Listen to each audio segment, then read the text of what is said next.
14 April 1912 মধ্যরাত। উত্তর Atlantic মহাসাগর। হাড় কাঁপানো শীতে জমে যাওয়া নিস্তব্ধ সমুদ্রের বুক চিরে এগিয়ে চলেছে তৎকালীন বিশ্বের সবচেয়ে বিশাল এবং বিলাসবহুল জাহাজ RMS টাইটানিক। ঘড়িতে তখন রাতে 11:40। জাহাজের বেশিরভাগ যাত্রী গভীর ঘুমে আচ্ছন্ন। ফার্স্ট ক্লাসের কেবিনে থাকা কোটিপতিরা হয়তো আগামীকালের নিউ ইয়র্ক পৌঁছানোর স্বপ্নে বিভোর। হঠাৎই জাহাজের ডান দিকে এক বিশাল বরফের চাঁই বা আইসবার্গের সাথে প্রচণ্ড এক ধাক্কা। ব্যাস, যে জাহাজটি তার নির্মাতারা গর্ব করে বলেছিলেন ঈশ্বরও এটি ডোবাতে পারবে না, মাত্র 3 ঘন্টারও কম সময়ের মধ্যে তা তলিয়ে গেল আটলান্টিকের 12,000 ফুট গভীরে। সলিল সমাধি হল 1500 মানুষের। আপাত দৃষ্টিতে এটি ইতিহাসের অন্যতম বড় একটি নৌ দুর্ঘটনা। কিন্তু গত 100 বছর ধরে এমন কিছু প্রশ্ন বারবার উঠে এসেছে যা আমাদের চেনা ইতিহাসকে চ্যালেঞ্জ ছুড়ে দেয়।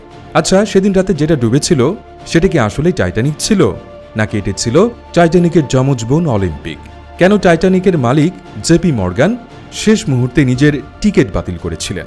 আর কেনই বা টাইটানিক ডোবার মাত্র 1 বছরের মাথায় আমেরিকার অর্থনীতি পুরোপুরি বদলে গেল? তবে কি টাইটানিক ডোবানোটা ছিল একটি বিশাল ইন্স্যুরেন্স জালিয়াতি, নাকি এর পেছনে ছিল এক গভীর রাজনৈতিক উদ্দেশ্য? সমুদ্রের তলদেশে চাপা পড়ে থাকা সেই অজানা রহস্য এবং কনস্পিরেসি থিওরিগুলোর সত্যতা খোঁজার চেষ্টা করব আদ্যপান্তের আজকের পর্বে।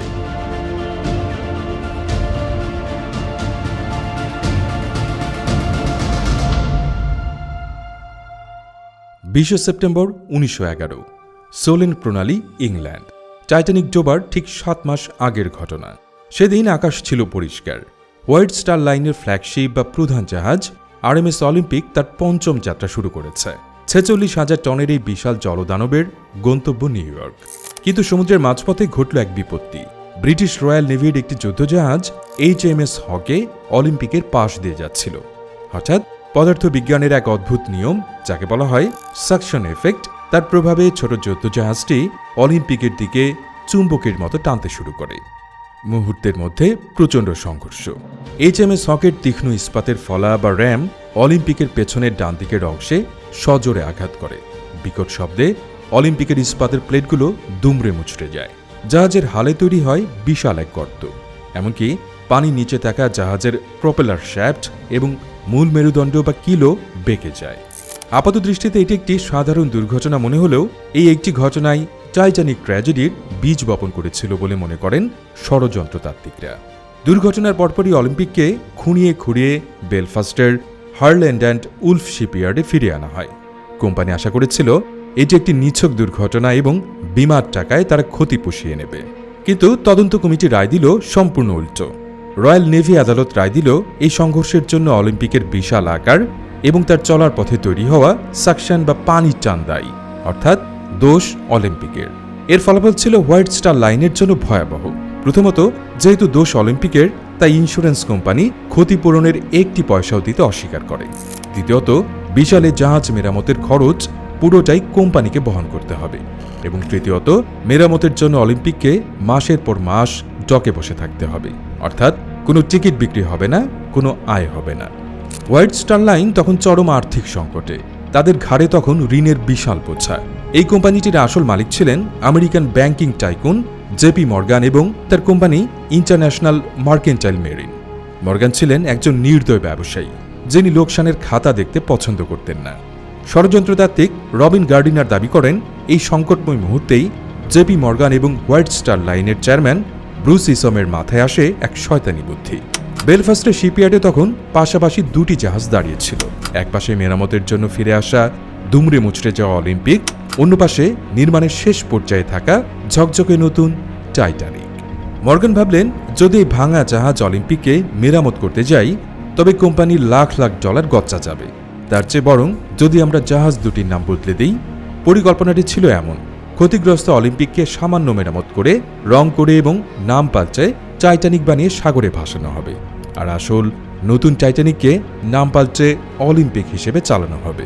উদ্দেশ্য, নকল টাইটানিক অর্থাৎ আসল ভাঙা অলিম্পিক নিয়ে মাঝ সমুদ্রে একটি সাজানো দুর্ঘটনা ঘটানো হবে। জাহাজটি ডুবে যাবে, আর তখন কোম্পানি ব্র্যান্ড নিউ জাহাজ ডোবার দাবি করে ইন্স্যুরেন্স কোম্পানির কাছ থেকে পুরো $5 মিলিয়ন, বর্তমান বাজারে প্রায় $150 মিলিয়ন তুলে নেবে।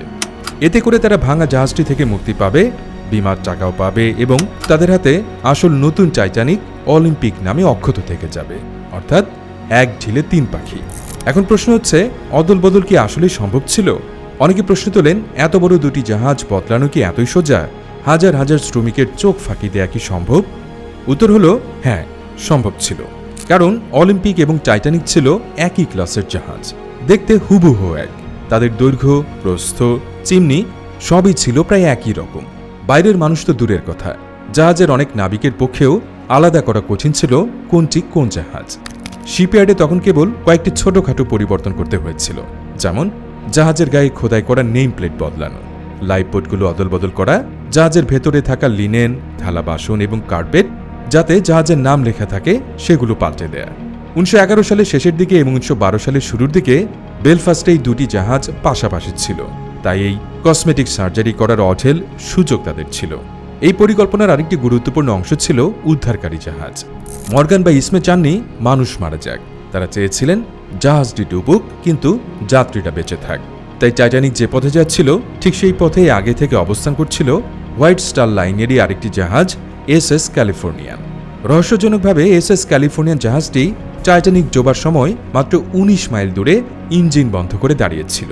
ওই জাহাজে কোনো যাত্রী ছিল না, ছিল কেবল 3000 পশমি কম্বল এবং জামা কাপড়। কেন একটি মালবাহী জাহাজ মাঝ সমুদ্রে 3000 কম্বল নিয়ে দাঁড়িয়ে থাকবে? তবে কি তারা জানত যে আজ রাতে টাইটানিকের যাত্রীদের তাদের প্রয়োজন হবে? তারা কি কেবল সংকেতের অপেক্ষায় ছিল এসে সবাইকে তুলে নেওয়ার জন্য? কিন্তু নিয়তি নির্মম পরিহাস। সেই রাতে টাইটানিক থেকে ছোড়া সংকেত বা ফ্লেয়ার রকেটগুলো ক্যালিফোর্নিয়ান জাহাজের ক্যাপ্টেন লর্ড দেখতে পাননি বা ভুল বুঝেছিলেন। ফলে সাজানো নাটকটি পরিণত হয় এক বাস্তব ট্র্যাজেডিতে। জাহাজ বদলানোর এই তত্ত্ব যদি সত্যি হয়, তবে সমুদ্রের নিচে আজ যা শুয়ে আছে তা টাইটানিক নয়, তা হলো অলিম্পিক। আর আসল টাইটানিক 1935 সাল পর্যন্ত অলিম্পিক নামে সমুদ্রে দাপিয়ে বেরিয়েছে এবং শেষে স্ক্র্যাপ বা লোহা হিসেবে বিক্রি হয়েছে।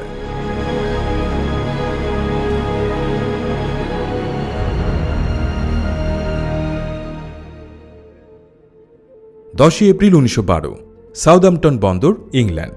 সকাল থেকেই বন্দরে সাঁজ রব, হাজার হাজার মানুষের ভিড়। তারা এসেছে ইতিহাসের সাক্ষী হতে। তাদের চোখের সামনে দাঁড়িয়ে আছে মানুষের তৈরি সর্বকালের সবচেয়ে বড় ভাসমান প্রাসাদ আরএমএস টাইটানিক। সূর্যের আলোয় টাইটানিকের কালো রঙের বিশাল হাল বা শরীর চকচক করছে, ব্যান্ড পার্টি বাজছে, যাত্রীরা হাত নাড়ছে। আপাত দৃষ্টিতে এটি একটি নিখুঁত উৎসবের দৃশ্য, কিন্তু এই উৎসবের আড়ালে ভিড়ের মধ্যে থাকা কিছু তীক্ষ্ণ চোখের মানুষ এবং ক্যামেরার লেন্স এমন কিছু অসঙ্গতি লক্ষ্য করেছিল যা 100 বছর ধরে গবেষকদের রাতের ঘুম হারাম করে দিয়েছে। জাহাজটি যখন বন্দর ছেড়ে যাচ্ছিল তখন তোলা কিছু ছবি বা ফটোগ্রাফ ইতিহাসের মোড় ঘুরিয়ে দেওয়ার জন্য যথেষ্ট ছিল, কারণ সেই ছবিগুলো চিৎকার করে বলছিল যে জাহাজটি আজ সাগরে ভাসছে সেটি টাইটানিক নয়। কিন্তু কেন?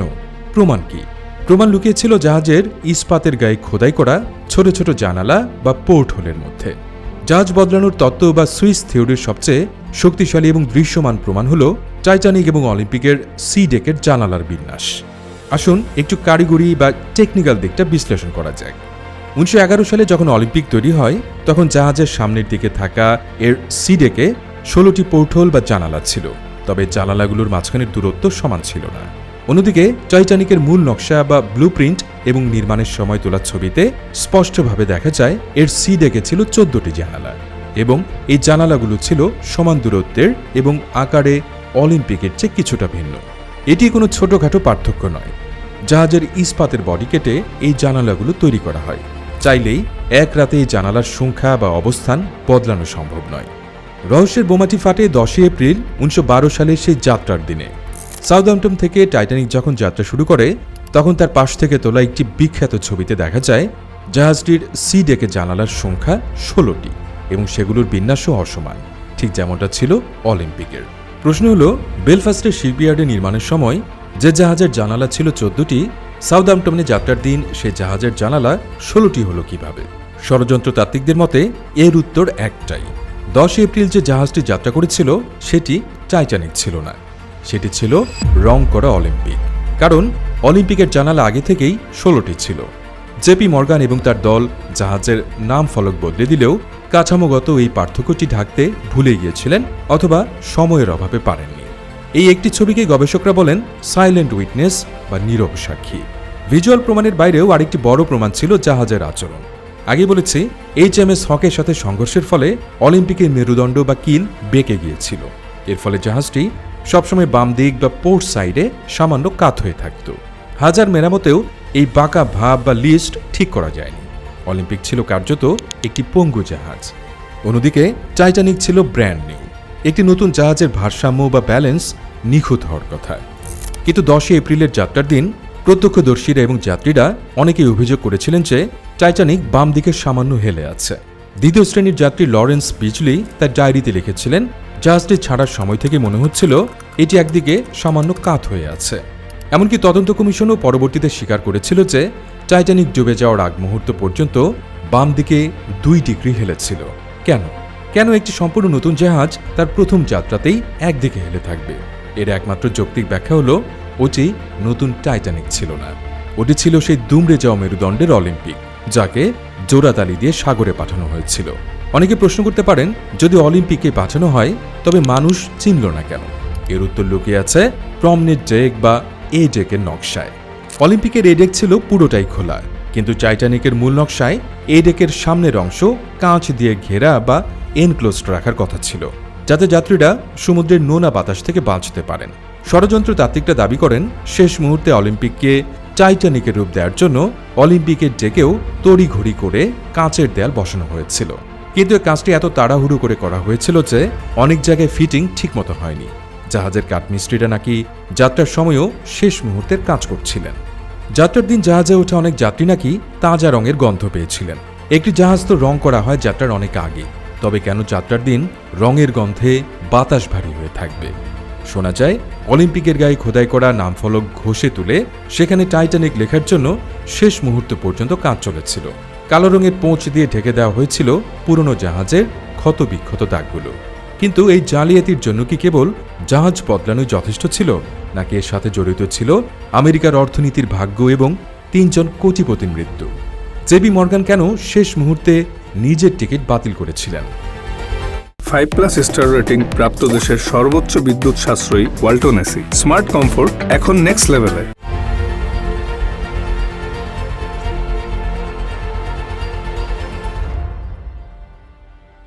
10 April 1912 টাইটানিকের first class day.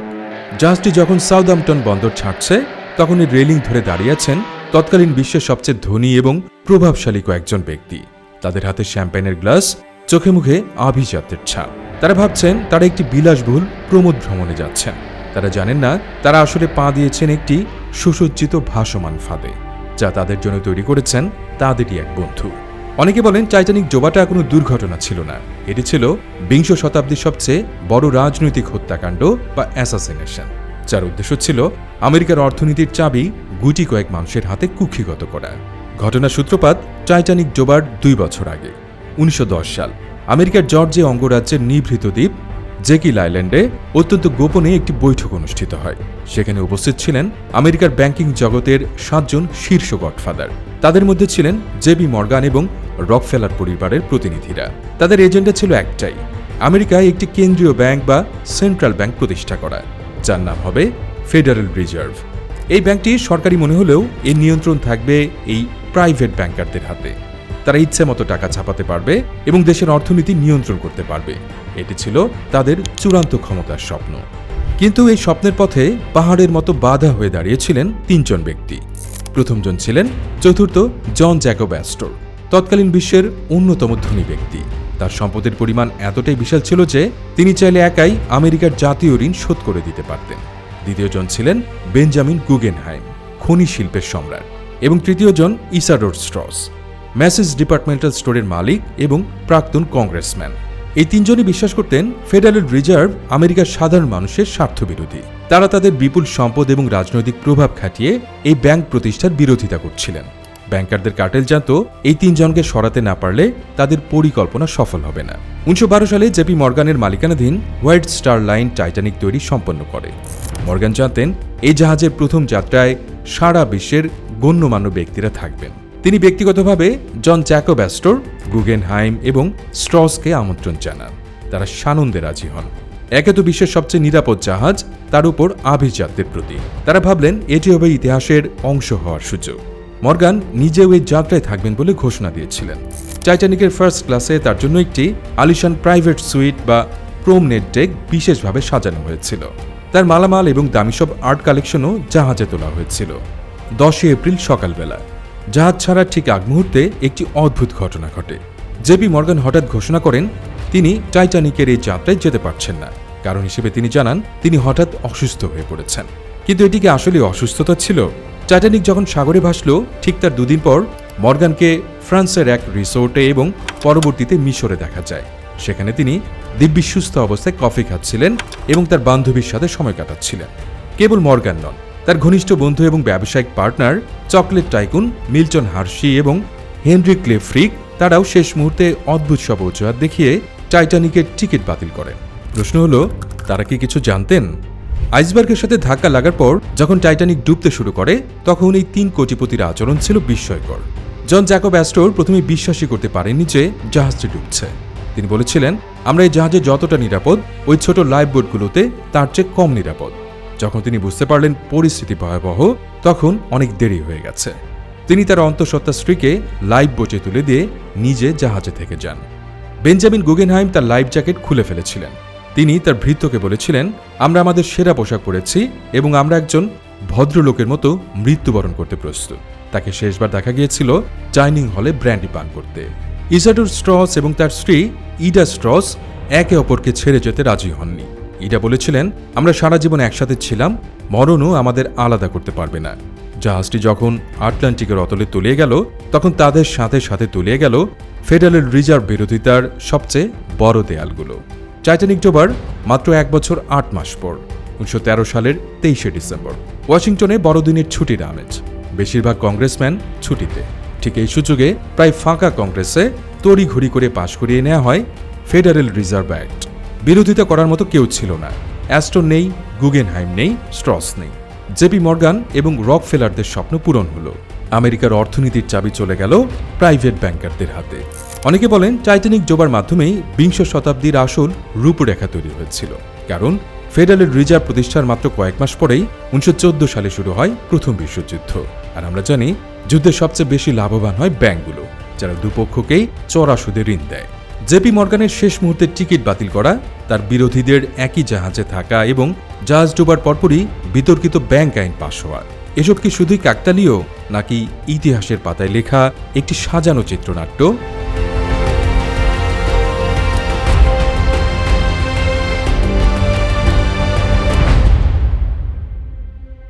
2 April 1912 Belfast থেকে সাউদাম্পটন যাত্রা। টাইটানিক তার মহাযাত্রার জন্য প্রস্তুত। কিন্তু সাউদাম্পটনে পৌঁছানোর আগেই জাহাজের পেটের গভীরে সমুদ্রপৃষ্ঠের নিচে অবস্থিত বয়লার রুমে ঘটে যায় এক বিপর্যয়। জাহাজের খুলে ঠিক নিচেই ছিল বিশাল সব কয়লার বাংকার বা স্টোর রুম। 6 নম্বর বয়লার রুমের একটি বাংকারে রাখা কয়লার স্তূপে হঠাৎ আগুন ধরে যায়। এটি কোনো সাধারণ আগুন ছিল না, একে বলা হয় স্পন্টেনিয়াস কম্বাশন। বাতাসের সংস্পর্শে এবং চাপে কয়লার ভেতরে রাসায়নিক বিক্রিয়ায় নিজে থেকেই এই আগুন জ্বলে ওঠে। আগুনটি যখন ধরা পড়ে তখন জাহাজের প্রধান প্রকৌশলীরা আতঙ্কিত হয়ে পড়ে, কারণ এই বাংকারটি জাহাজের ওয়াটারপ্রুফ বাল্কহেড বা দেয়ালের ঠিক সাথেই লাগোয়া ছিল। আর সবচেয়ে বড় ভয়ের বিষয় হলো আগুনটি নেভানো যাচ্ছিল না। 10 এপ্রিল সাউদাম্পটন। টাইটানিক যখন যাত্রীদের স্বাগত জানানোর জন্য প্রস্তুত তখনও জাহাজের পেটের ভেতরে সেই আগুন জ্বলছে প্রায় 10 দিন ধরে। জাহাজের মালিক জে ব্রুস ইসমে এবং ক্যাপ্টেন স্মিথ জানতেন এই আগুনের খবর যদি জানাজানি হয় তবে যাত্রীরা কেউ জাহাজে উঠবে না। টাইটানিকের প্রথম যাত্রা বাতিল করতে হবে, যা হোয়াইট স্টার লাইনের জন্য হবে এক বিশাল আর্থিক ও সম্মানহানির ব্যাপার। তাই নেওয়া হলো এক ধূর্ত কৌশল। সাউদাম্পটন বন্দরে জাহাজটিকে ভেড়ানোর সময় ইচ্ছাকৃতভাবে উল্টো করে রাখা হলো। জাহাজের ডান দিক বা স্টারবোর্ড সাইডে আগুন জ্বলছিল এবং আগুনের তাপে জাহাজের বাইরের ইস্পাতে কালো দাগ পড়ে গিয়েছিল। সেই পাশটি রাখা হলো সমুদ্রের দিকে আর ভালো পাশটি রাখা হলো জেটির দিকে, যাতে যাত্রীরা ওঠার সময় কালো দাগটি দেখতে না পায়। এটি ছিল টাইটানিক ইতিহাসের অন্যতম বড় কভার আপ বা ধামা চাপা দেওয়ার ঘটনা। 2224 জন যাত্রী জানতেই পারল না তারা যে জাহাজে উঠছে তারা আসলে একটি জ্বলন্ত চুল্লি। দীর্ঘ 100 বছর ধরে মানুষ জানত টাইটানিক ডুবেছে শুধুই আইসবার্গের আঘাতে, কিন্তু 2017 সালে আইরিশ সাংবাদিক এবং টাইটানিক গবেষক সেনেন মোলোনি এক চাঞ্চল্যকর তথ্য প্রমাণসহ সামনে আনেন। তিনি টাইটানিক ছাড়ার আগে তোলা কিছু বিরল এবং হাই রেজলিউশন ছবি ডিজিটাল প্রযুক্তিতে বিশ্লেষণ করেন। সেখানে তিনি দেখতে পান জাহাজের হাল বা শরীরে ঠিক যে জায়গায় পরবর্তীতে আইসবার্গ আঘাত করেছিল সেখানে প্রায় ৩০ ফুট লম্বা একটি বিশাল কালো দাগ রয়েছে। এই কালো দাগটি প্রমাণ করে যে আইসবার্গ আঘাত করার অনেক আগে থেকেই ওই জায়গার ইস্পাত আগুনের তাপে পুড়ছিল এবং আগুনের উত্তাপ এতটাই বেশি ছিল যে তা জাহাজের বাইরের রঙের আস্তরণ পর্যন্ত পুড়িয়ে কালচে করে দিয়েছিল। ৬ নম্বর বয়লার রুমের ওই বাংকারে আগুনের তাপমাত্রা পৌঁছে গিয়েছিল প্রায় ১০০০ ডিগ্রি সেলসিয়াসে। বিশেষজ্ঞদের মতে ইস্পাত যখন এত উচ্চ তাপমাত্রায় দীর্ঘ সময় ধরে থাকে তখন তার আণবিক গঠন বা মলিকিউলার স্ট্রাকচার বদলে যায়। ইস্পাত তার নমনীয়তা এবং শক্তি হারায়। একে বলা হয় ব্রিডলনেস বা ভঙ্গুরতা। গবেষণায় দেখা গেছে ওই আগুনের কারণে টাইটানিকের হালের ওই নির্দিষ্ট অংশের ইস্পাতের শক্তি প্রায় ৭৫% কমে গিয়েছিল। আর ভাগ্যের কি নির্মম পরিহাস! ১৪ এপ্রিল রাতে টাইটানিক যখন আইসবার্গের সাথে ধাক্কা খায় তখন আইসবার্গটি ঠিক ওই জায়গাতেই আঘাত করে যেখানে আগুন ইস্পাতকে দুর্বল করে রেখেছিল। যদি আগুন না লাগতো তবে টাইটানিকের মজবুত ইস্পাত হয়তো আইসবার্গের ধাক্কায় কেবল দুমড়ে যেত বা ডেন্ট হতো, কিন্তু ফেটে যেত না। কিন্তু আগুনের তাপে ভঙ্গুর হয়ে যাওয়া ইস্পাত আইসবার্গের ঘষায় চুরমার হয়ে যায়। ফলে পানি ঢোকার রাস্তাটি অনেক বড় হয়ে যায়। মাত্র ১৬০ মিনিটের মধ্যে জাহাজটি ডুবে যাওয়ার অন্যতম প্রধান কারণ ছিল এই প্রি ড্যামেজড হাল। টাইটানিক তদন্তে আরেকটি বড় প্রশ্ন ছিল ক্যাপ্টেন স্মিথ কেন আইসবার্গের সতর্কবার্তা পাওয়ার পরেও জাহাজের গতি কমাননি? কেন তিনি ২২ নট বা পূর্ণ গতিতে জাহাজ চালাচ্ছিলেন? এর প্রচলিত উত্তর হলো তারা নিউ ইয়র্কে দ্রুত পৌঁছে রেকর্ড করতে চেয়েছিলেন। কিন্তু ফায়ার থিওরি বা আগুন তত্ত্ব এর একটি ভিন্ন এবং যৌক্তিক ব্যাখ্যা দেয়। জাহাজের নিচে থাকা স্টোকার বা ফায়ারম্যানদের নির্দেশ দেওয়া হয়েছিল বাংকারের জ্বলন্ত কয়লাগুলো দ্রুত বের করে বয়লারে বা চুল্লিতে ফেলে দাও। উদ্দেশ্য ছিল বাংকার খালি করে আগুনের উৎস শেষ করা। ১২ জন ফায়ারম্যান দিনরাত ২৪ ঘন্টা পাগলের মতো জ্বলন্ত কয়লা বাংকার থেকে বের করে চুল্লিতে ফেলছিলেন। আর চুল্লিতে যত বেশি কয়লা দেওয়া হচ্ছিল স্টিমের চাপ তত বাড়ছিল। আর স্টিম বাড়ার কারণে প্রপেলারও ঘুরছিল দ্রুত গতিতে। অর্থাৎ টাইটানিক কোনো রেকর্ড করার জন্য জোরে চলছিল না। টাইটানিক জোরে চলছিল কারণ তারা জাহাজের পেটের আগুন নেভানোর চেষ্টা করছিল। ১৪ এপ্রিল বিকেলে অর্থাৎ জাহাজ ডোবার মাত্র কয়েক ঘন্টা আগে আগুনটি নিয়ন্ত্রণে আসে। ফায়ারম্যানরা স্বস্তির নিঃশ্বাস ফেলেছিলেন। তারা ভেবেছিলেন বিপদ কেটে গেছে, কিন্তু তারা জানতেন না বিপদ কাটেনি, বরং বেড়ে গেছে। আগুন নিভে গেলেও গত ১০ দিনে তা জাহাজের বর্ম বা রক্ষা কবচকে কাগজের মতো পাতলা করে দিয়ে গেছে। কিন্তু এই সব কিছুর পরেও শেষ প্রশ্নটি থেকেই যায়, সব জেনেও কেন ক্যাপ্টেন স্মিথ এই আত্মঘাতী পথে এগিয়ে গেলেন? আর উদ্ধারকারী জাহাজ আসার আগেই কেন এত দ্রুত ডুবে গেল টাইটানিক?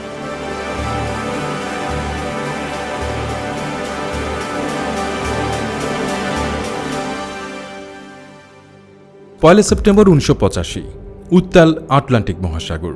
সমুদ্রপৃষ্ঠ থেকে ১২,০০০ ফুট নিচে বিজ্ঞানী রবার্ট বালার্ডের সাবমেরিন আর্গোর সার্চলাইটের আলোয় হঠাৎ ভেসে উঠল এক ভৌতিক দৃশ্য। অন্ধকারের বুক চিরে বেরিয়ে এলো এক বিশাল ইস্পাতের প্রাচীর। বালার্ড এবং তার দল প্রথমে বিশ্বাস করতে পারেননি। ৭৩ বছর পর মানুষ প্রথমবারের মতো দেখল আরএমএস টাইটানিক। জাহাজটি দুটি টুকরো হয়ে পড়ে আছে। সমুদ্রের তলদেশে যেন এক বিশাল কবরস্থান। এই আবিষ্কারের পরই শুরু হলো টাইটানিক রহস্যের আসল ব্যবচ্ছেদ। এতদিন ধরে চলা সুইস থিওরি, ফেডারেল রিজার্ভ জালিয়াতি এবং আগুনের তত্ত্ব সবকিছুকে এবার প্রমাণের টেবিলে আনা হলো। ষড়যন্ত্র তাত্ত্বিকরা দাবি করেন ডুবে যাওয়া জাহাজটি আসলে অলিম্পিক ছিল, কিন্তু টাইটানিকের ধ্বংসাবশেষ থেকে পাওয়া একটি মাত্র ছবি এই তত্ত্বকে বড়সড় ধাক্কা দেয়। পানি নিচে টাইটানিকের ডান দিকের প্রোপেলার বা পাখার একটি ছবি তোলা হয়। ব্রোঞ্জ নির্মিত এই বিশাল প্রোপেলারের গায়ে স্পষ্টাক্ষরে খোদাই করা আছে একটি serial number ৪০১। Harland and Wolff শিপইয়ার্ডের রেকর্ড বুক অনুযায়ী অলিম্পিকের নির্মাণ নম্বর ছিল ৪০০ এবং টাইটানিকের নির্মাণ নম্বর ছিল ৪০১। যদি ষড়যন্ত্রকারীরা অলিম্পিক জাহাজকেই টাইটানিক সাজিয়ে পানিতে ভাসাতো, তবে তারা কি প্রোপেলারও বদলে ফেলেছিল? প্রায় ১০০ টন ওজনের প্রোপেলার খোলা এবং বদলানো কোনো চারটিখানি কথা নয়, তাও আবার গোপনে। অধিকাংশ ফরেন্সিক বিশেষজ্ঞ মনে করেন এই ৪০১ নম্বরটি প্রমাণ করেছে সমুদ্রের নিচে যা শুয়ে আছে তা আসল টাইটানিক। জাহাজ অদল বদল করা হয়নি। তবে পোর্ট হলের অমিল রহস্যের কি হবে? বিশেষজ্ঞরা বলেন নির্মাণের শেষ পর্যায়ে নকশা পরিবর্তন করা হয়েছিল, যা অস্বাভাবিক কিছু নয়। কিন্তু ষড়যন্ত্রপ্রিয় মানুষরা এই ব্যাখ্যা মানতে নারাজ।